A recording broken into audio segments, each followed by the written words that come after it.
Nabi Muhammad SAW yang menjadi panutan kita, menjadi suri tauladan kita hingga akhir hayat kita.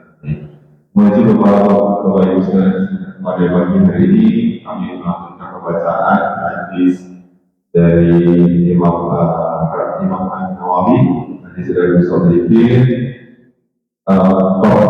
ke-200 yaitu sholat sunnah asar.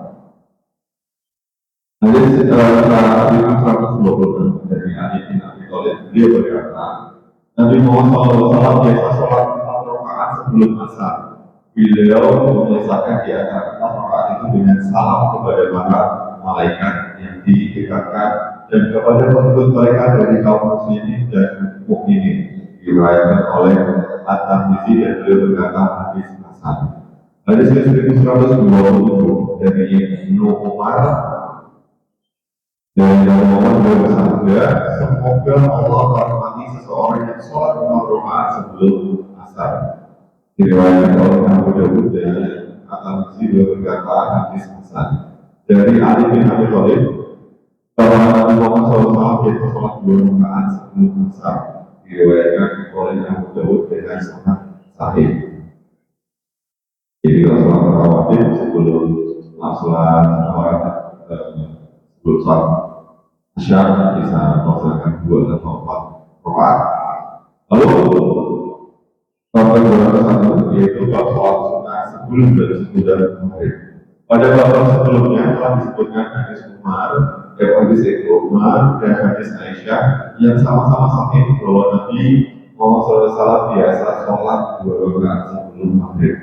Hadis ke-1129 dari Abdullah bin Hafal dari Nabi Muhammad SAW beliau bersabda, sholatlah sebelum maghrib. Beliau memulainya 3 kali dan pada kali yang ketiga bersabda bagi yang menghendaki.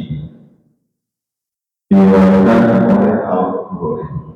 Dari Anas, beliau berkata, saya telah melihat sahabat-sahabat sekian Rasulullah berikut yang masjid di waktu maghrib. Diriwayatkan oleh Al-Bukhari. Hadis 1131 dari Anas, beliau berkata, pada masa Rasulullah kami biasanya sholat 2 rakaat setelah terbenamnya matahari sebelum maghrib. Ditanyakan kepada beliau, apakah Rasulullah melakukan sholat 2 rakaat itu? Anas menjawab, beliau melihat kami sholat tetapi beliau tidak memerintah dan tidak melarang kami. Diriwayatkan oleh Muslim. Hadis ke-1132 dari Anas, beliau berkata, kami di Madinah apabila muadzin telah selesai memandangkan azan maghrib, orang-orang berebut tiap-tiap masjid lalu sholat 2 rakaat, sehingga orang asing ketika masuk masjid mengira bahwa sholat maghrib telah dimulai karena banyaknya orang yang melakukan sholat 2 rakaat tersebut. Diriwayatkan oleh Muslim. Ada 2 bab lagi. Bab 22 yaitu sholat sunnah sebelum dan sesudah Isya. Pada bab ini hadis terdapat hadis Umar bin Umar yang disebutkan sebelumnya. Saya sholat bersama Nabi Muhammad SAW 2 rakaat sebelum Isya. Di antara setiap 2 azan adalah sholat. Beberapa kali sebenarnya disebutkan sebelumnya.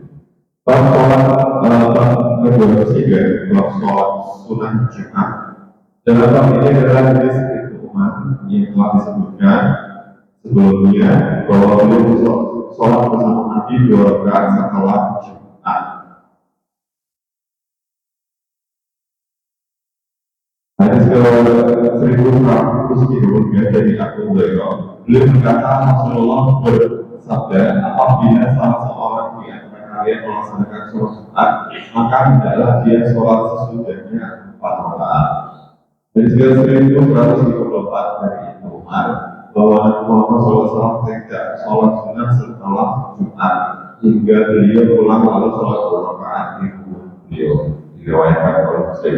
Demikian pembacaan hadis pada hari ini terkait sholat sunnah asar, sholat sunnah sebelum dan sholat maghrib, sholat sunat subuh dan sunat isya dan juga sholat sunat Jumat. Semoga bisa menjadi inspirasi kita untuk bisa meningkatkan lagi ibadah sholat sunat sebelum atau sudah sholat wajib. Demikian dari kami, mohon maaf jika ada kesalahan. Assalamualaikum warahmatullahi wabarakatuh.